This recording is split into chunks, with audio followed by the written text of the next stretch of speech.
began 10 years ago. China had been in relative stagnation for a long time, while Japan had started its modernization half a century ago and had a strong military. This had allowed Japan to make some expansion. Seeing China in a weak state, the Japanese military decided to continue with enlarging Japan's territory and occupy the Chinese province of Manchuria. China did not have a strong army and could not offer much resistance. The Japanese proceeded with expansion and took over Chinese territories bit by bit. In 1937, the Japanese seized some Chinese cities. By that time, the Chinese public had become outraged by Japanese expansion and demanded resistance. The Chinese military was too weak to recapture the territories. The Chinese decided to capture the weakly defended Japanese position.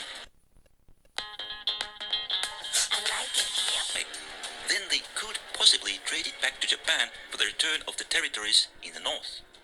The Chinese attacked in Shanghai. They expected to finish the operation quickly, but they were unable to overcome the Japanese defenses. Both sides brought reinforcements and the fighting grew larger. Japan wanted to end the conflict by inflicting a major defeat on China. It deployed 200,000 men in North China to go on offensive and destroy the Chinese forces. The Chinese knew of their weakness. They did not allow themselves to be drawn in a decisive battle and offered major resistance only in the western mountains. Japan was unable to destroy the Chinese forces, but it still could do so in Shanghai. Japan landed around 300,000 men in Shanghai and went on a counterattack. The Chinese made a mistake by holding Shanghai for as long as possible, and the Japanese landed another force behind their lines. The Chinese were unable to properly react to the landings, and their forces were thrown into disarray. Without encountering much resistance, the Japanese now headed towards the Chinese capital at Nanjing. The Japanese captured it, and a large part of the city's civilian population perished in the following weeks during the Nanjing massacre. Japan had inflicted a major defeat on China and now offered peace on harsh terms. Although the Japanese military had proven to be stronger than the Chinese, Japan had other weaknesses. It was a much smaller country than China and had difficulties sustaining a large army. Also, Japan was threatened by other powers, and if they would move against Japan, it would find itself in great difficulties. So China expected Japan to become weaker as time passed, and it decided not to make peace with Japan for as long as possible.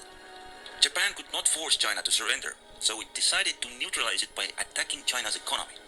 The Chinese war industry and its best agricultural lands were in the central part of the country. Japan believed that if it occupied them, then the Chinese army would become much weaker. Then Japan would not need to sustain a large force in China and could reduce its garrison. The Japanese first wanted to connect their armies in the north and south of China. While most of their armies were reorganizing, they launched the attack with weaker forces. In the south, the Chinese brought up reinforcements and stopped the Japanese on a river line. Then they regrouped their units in the north and deployed a strong force against the Japanese northern attack, which halted their offensive. This left a lot of Chinese troops situated between the two Japanese armies, and Japan set out to encircle them. The Chinese were ready for that and withdrew their forces from the encirclement. The Japanese then continued to advance west, but the Chinese destroyed the dikes on the Yellow River, which flooded the area between the two armies, and the Japanese had to stop their advance. The Japanese now set out to capture the lands around the Yangtze River and the city of Wuhan. The floods closed the northern route, and the Japanese chose to advance along the Yangtze River. The Chinese had 800,000 men, while the Japanese attacking force had only 200,000. The Chinese deployed their troops on the path of the Japanese attack and slowed down their advance. The Japanese then attacked the weak Chinese forces in the north and outflanked the Chinese defenses. This helped the Japanese to overcome the Chinese on the Yangtze, and they now approached Wuhan. The Chinese abandoned the city to the enemy. The Japanese proceeded with securing their position. They expanded their territory to the east and west. Then they set out to destroy the Chinese armies. They dispersed the Chinese forces in the north and returned to their positions. They then launched an attack against the Chinese in the south. Japan had achieved its goal of occupying the Chinese war industry. In order to prevent China circumventing the Japanese strategy by buying war materials from overseas, Japan also occupied China's major ports. Japan had deployed 850,000 soldiers to carry out the conquest, and it could now start withdrawing them back to Japan to cut down the expense of the occupation. But the Chinese still had formidable forces. They decided to launch a major counter-offensive. Its goal was to retake Wuhan and to achieve smaller gains in several places. The offensive was launched in late 1939, but the Japanese strategy had proven to be effective. Without proper equipment, the Chinese were unable to breach the Japanese defenses. They would attack in South China and disrupted the Japanese positions near Wuhan. The Japanese wanted to restore the security around Wuhan. They dispersed some Chinese units and then extended their territory to the west. The Japanese were able to recover from the Chinese offensive, but then the Chinese communists launched a series of attacks behind the Japanese lines known as the 100 Regiments Offensive. The Japanese suppressed the offensive, and in 1941 they cleared their occupied areas from most of the communist forces and improved their defensive positions in North China. In central China, they launched several offensives to weaken the Chinese forces. By this time, the Chinese had adapted themselves to Japanese tactics and avoided large-scale battles, and as a result, the Japanese could not completely destroy them. Japan had another problem. China had established land routes to the ports of the European colonial powers and was sourcing war materials from abroad. After France had been defeated in World War II, Japan occupied the French Indochina and closed one of the routes. Remember that Japan could become embargoed by the United States. Well, the United States was opposed to Japanese expansion. The move into Indochina was the last straw, and the United States stopped selling oil to Japan unless it withdrew its forces from China and Indochina. Japan got almost all of its oil from the United States, and without a new source, its military would become inefficient in a couple of years. For Japan, withdrawing from China was unacceptable. It also realized that until the United States controlled its oil supply, it could make Japan do whatever it wanted. So Japan badly needed its own source of oil. For this, it could capture the oil fields from the European colonial powers. This would mean war with the United States, a country much more powerful than Japan, but the risk was considered worth it. To answer the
Japan is an island by the sea filled with volcanoes and it's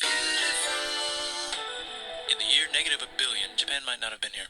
In the year negative 40,000, it was here, and you could walk to it, and some people walked to it. Then it got warmer, some icebergs melted, it became an island, and now there's lots of trees, because it's warmer. So now there's people on the island. They're basically sort of hanging out in between the mountains, eating nuts off trees, and using the latest technology, like stones and bowls. Ding Dong is the outside world, and they have technology from the future, like really good metal and crazy rice farms. Now you can make a lot of rice really, really quickly. That means if you own the farm, you own a lot of food, which is something everybody needs to survive. So that makes you king.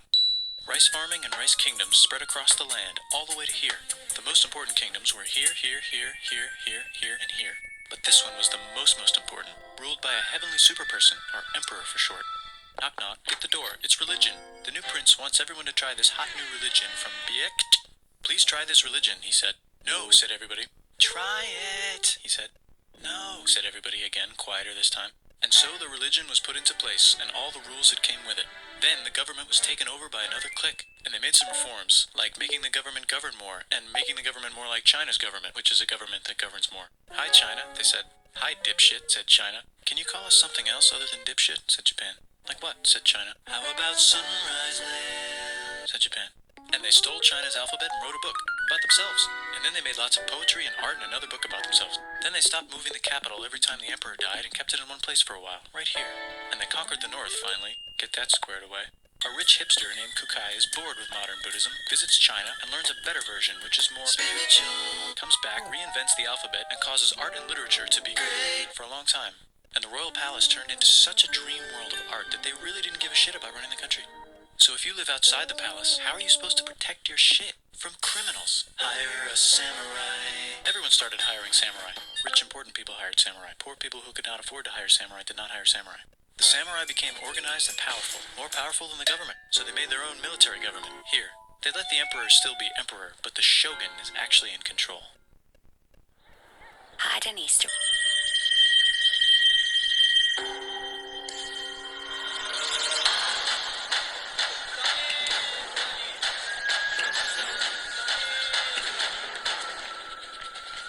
Japanese have rites and ceremonies so different from those of all other nations. The things they do are beyond imagining, and it may be truly said that Japan is a world the reverse of Europe. To the first Westerners in Japan, it was a mysterious world. It was the fabled Isle of Zipangu that Marco Polo had only heard about. The land of riches that Christopher Columbus set out to find.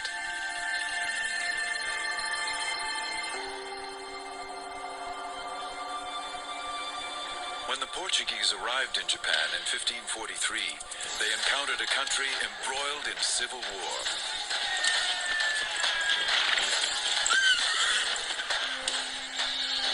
Out of this chaos, one samurai warrior would emerge.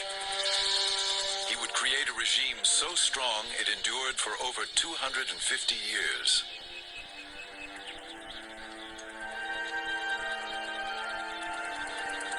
Witnesses to this world, both Western observers and Japanese, wrote of these changing times. Theirs is a story of flowering culture, of poetic ritual, and of rigid power struggles. It is the saga of opening trade with Europe and then closing its doors to the West. These are the memoirs of Japan's secret empire.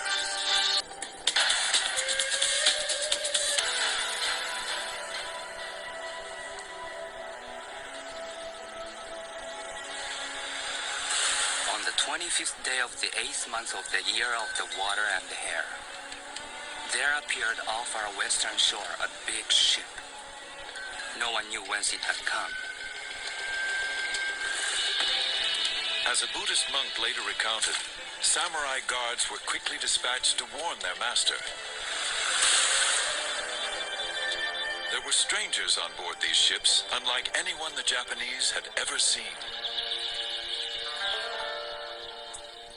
The local warlord, called a daimyo, summoned these strangers, the first Europeans to ever set foot on Japanese shores.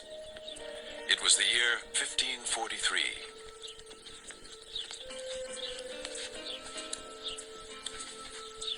When these Portuguese merchants arrived, the daimyo was intrigued by their peculiar, unknown weapons. The Japanese always like novel things, new things, a fad, so to speak. And so they were very, very interested in the Europeans.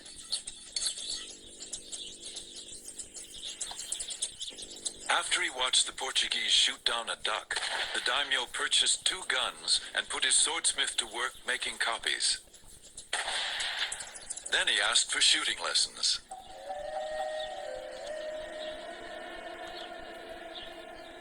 These first Europeans, their guns and their religion, would have unforeseeable consequences.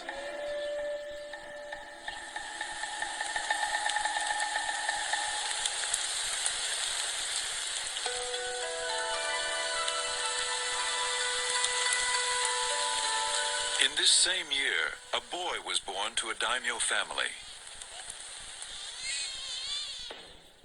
He would be known as Tokugawa Ieyasu. His destiny would be to change Japan forever. As an elite member of the samurai class, the boy inherited a world of tradition. A feudal realm of samurai warriors who ruled by birthright and sword.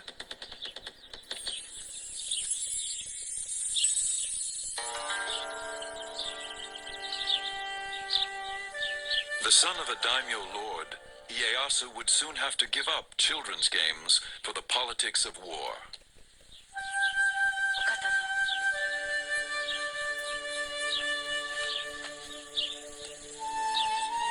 When Ieyasu was still a child, the ruling daimyo demanded that Ieyasu's father send the young boy to him as a hostage, insurance that all orders would be obeyed.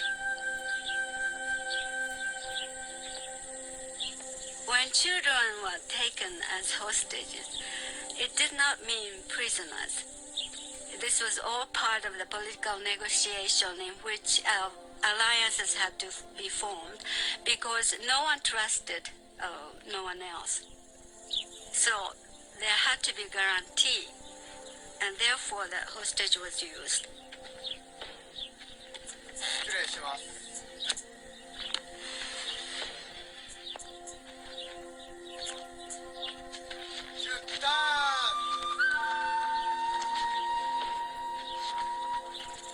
As a hostage, the young samurai boy traveled in the style befitting his daimyo rank.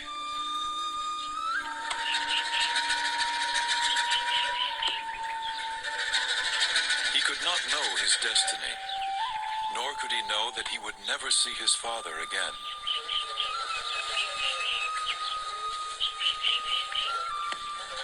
He would grow up a hostage, his life captive to the turmoil of civil war.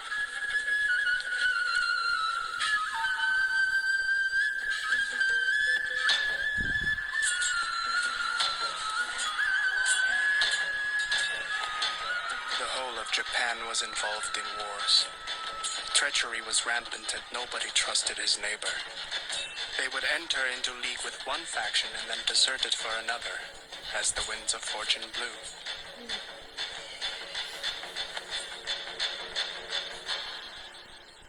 João Rodrigues, an eyewitness to these perilous times, was one of the first Portuguese to arrive in Japan. He came as a cabin boy of 15 and would soon become a Jesuit missionary.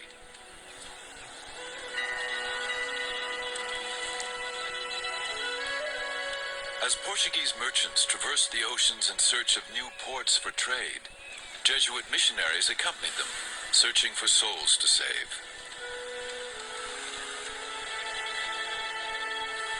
The Jesuits were young and dedicated, braving the hardships of the dangerous 2-year voyage to reach Japan, a country which they considered ripe for conversion.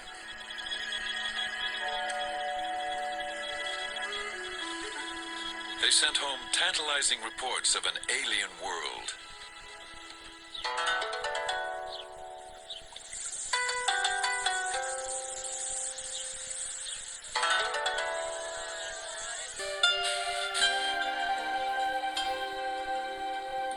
The culture of respect is one of the most important values in Japanese society. It's reflected in Japanese language, manners, and customs. Status and hierarchy are important in modern Japanese society, just like they were in feudal Japan. Most relationships in Japanese society are not equal. One person's position is higher than the other's. Position is determined by place within a family and organization, as well as job, age, and experience. Japanese company workers respect their managers. Students respect their teachers. Families respect their elders. Sporting teams respect their coaches. And Japanese people respect the emperor and the imperial family. One way for Japanese people to show respect is to bow.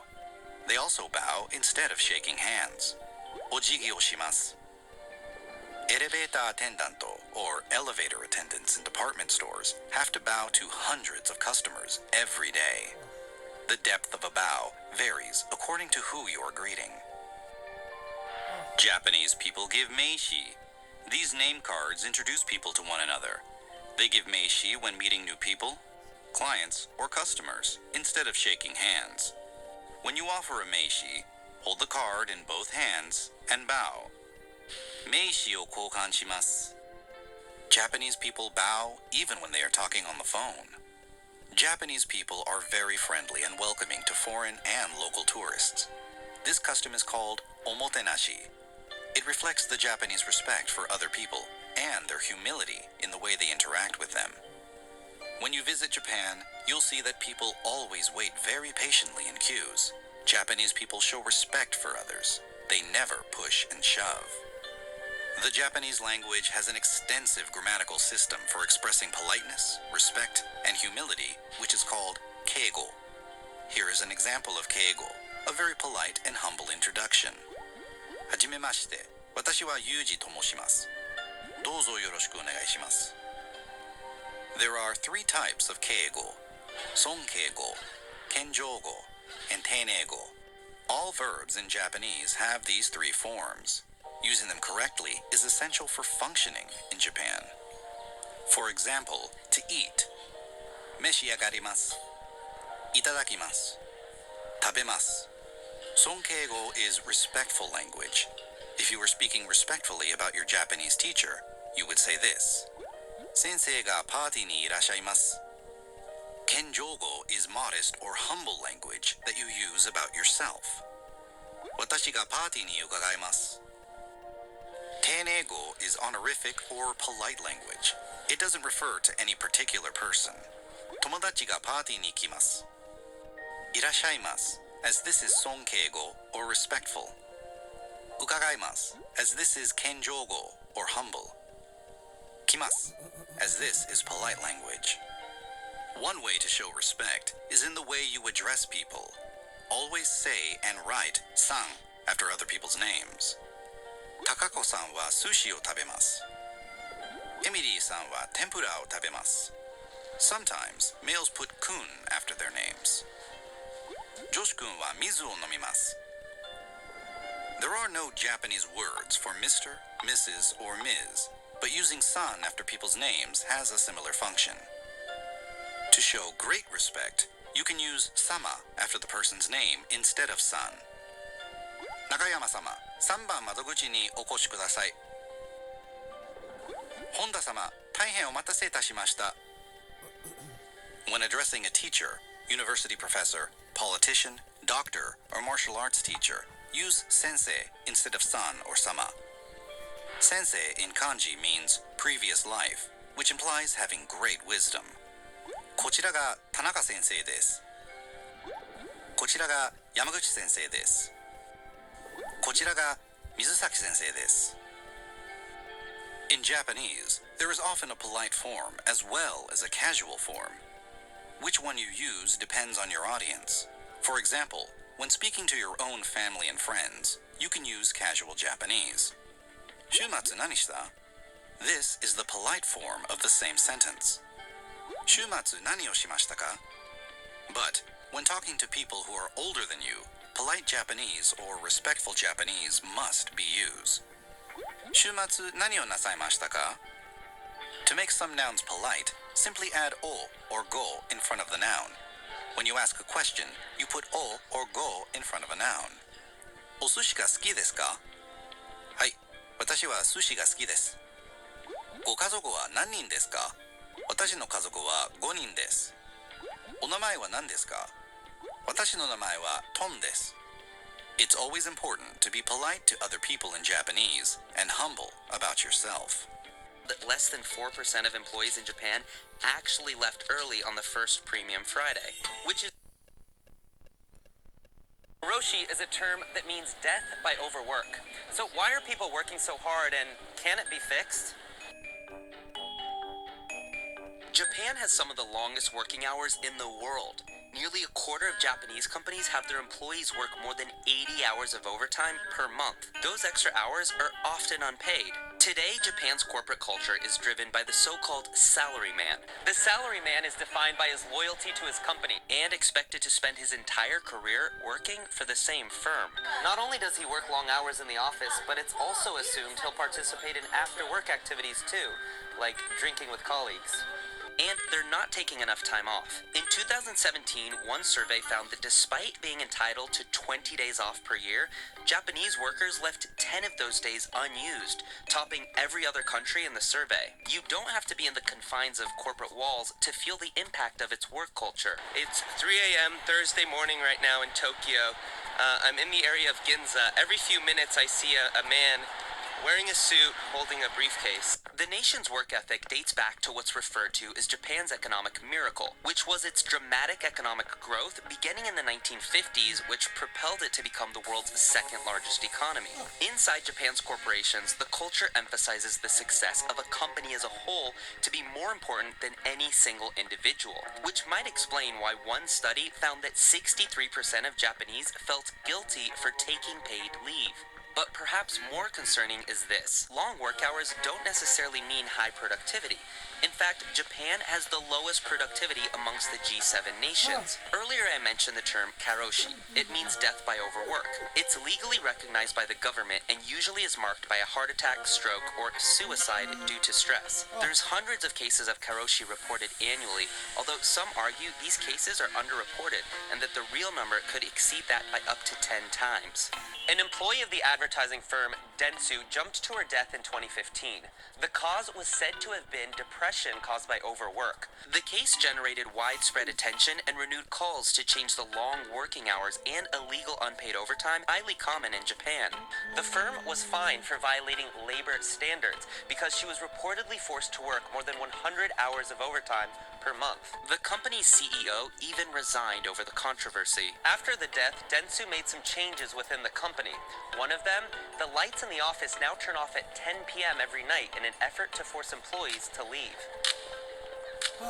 Both the government and companies are now actively trying to reduce the number of working hours here. And there are some early signs of hope. Japan's government has considered several initiatives to curb the number of hours spent at the office, including making it mandatory to take at least 5 vacation days a year, and requiring a rest period between the end of one day and the start of another. In 2016, a new holiday, Mountain Day, was started, bringing Japan's number of annual public holidays to 16. And in 2017, the government launched an initiative called Premium Fridays, in which it encouraged companies to allow their employees to leave at 3 p.m. on the last Friday of the month, promoting consumer spending and less time in the office. But one study found that less than 4% of employees in Japan actually left early on the first Premium Friday, which is why, despite these initiatives, a cultural challenge still looms. Since Japan's culture emphasizes the group over the individual, well, no one wants to be the first one to leave the office. And there's another reason that there's pressure on people to work hard. Japan's economy is in danger, and in order to maintain its massive size, Japan needs to put in the hours. Japan lost its spot as the world's second largest economy to China in 2011, a title that it had previously held for 42 years. Japan is dealing with a labor crisis. Its population is aging fast, and its birth rate is in decline. That means its total population is going down. And in the next 50 years, it's projected to shrink by nearly a third. The population is expected to go from 127 million in 2015 to just 88 million by 2065. There's two likely ways that a nation can compensate for the labor shortage: immigrants or robots. Japan has always been less inclined to accept immigrants. In fact, its percentage of foreign workers is tiny compared to other nations of large economies. So, without more immigrants, it's looking to robotics to fill in the gap. Its robotics industry has spanned from hospitality to manufacturing, and now even reaching farms by creating robots that milk cows. But whether technology could open the door for a better work-life balance for Japan's workforce still remains to be seen. Hey guys, it's Upton. Thanks for watching. For more of our videos, check out What Does Equal Pay Mean for the Economy here, and Will Robots Take Our Jobs here. We're also taking suggestions for future CNBC Explains, so leave your comments in the section below. And while Tokyo, 1989. Tokyo, 1989. Tokyo, Japan. The Nikkei hits a record high, and 8 of the world's 10 largest companies are Japanese. Japan is dominating, and America is terrified. Japan's GDP per capita is 10% higher than America's. The Rockefeller Center, an American icon, is owned by the Japanese. And movies like Blade Runner imagine a future ruled by the Japanese. It felt like the rising sun would never set. Or so it seemed. In 1990, the Nikkei dropped 38% and lost $2 trillion of market value. And even now, in 2024, Japan's wages have yet to recover to levels seen during the economic miracle. So what went wrong? This is Japan. Go back to the late 40s. Following its surrender, Japan became partially occupied by the US government, and its economy entered a recession not long after. The country was in shambles. Its factories were destroyed, much of its labor force was dead, and trade relations frayed. The US was deeply worried that Japan, like China, would fall into communist arms. To prevent this, they initiated aggressive economic reforms. They dismantled the Zaibatsu system, which concentrated wealth and power among a few families. They reformed land ownership laws, giving ordinary Japanese citizens a stake in the economy. And most importantly, they turned Japan into an export powerhouse, first by supporting the Korean War effort, then by fueling industrialization with low-interest loans. The results were incredible. From 1953 to 57, exports of Japanese manufactured goods increased by 143%. Compare this to the United States at 51% and the United Kingdom at 31%. But Japan was just getting started. In 1959, low-cost textiles still dominated Japanese exports, with much of this heading to unstable and poor Asian markets. Recognizing this, the Ministry of Trade and Industry launched a new industrial policy, pushing Japan towards high-tech, high-quality manufacturing and stronger trade partners. This marked the beginning of Japan's manufacturing renaissance. Supported by foreign direct investment and a strengthening economy, Japan invested heavily in manufacturing. Given much of their industrial base was destroyed during World War II, they had to start from scratch, importing world-class technologies to create the most advanced manufacturing footprint in the world. By 1965, Japan had a trade surplus, and by 1970, the country had grown exports by 380%, becoming the fifth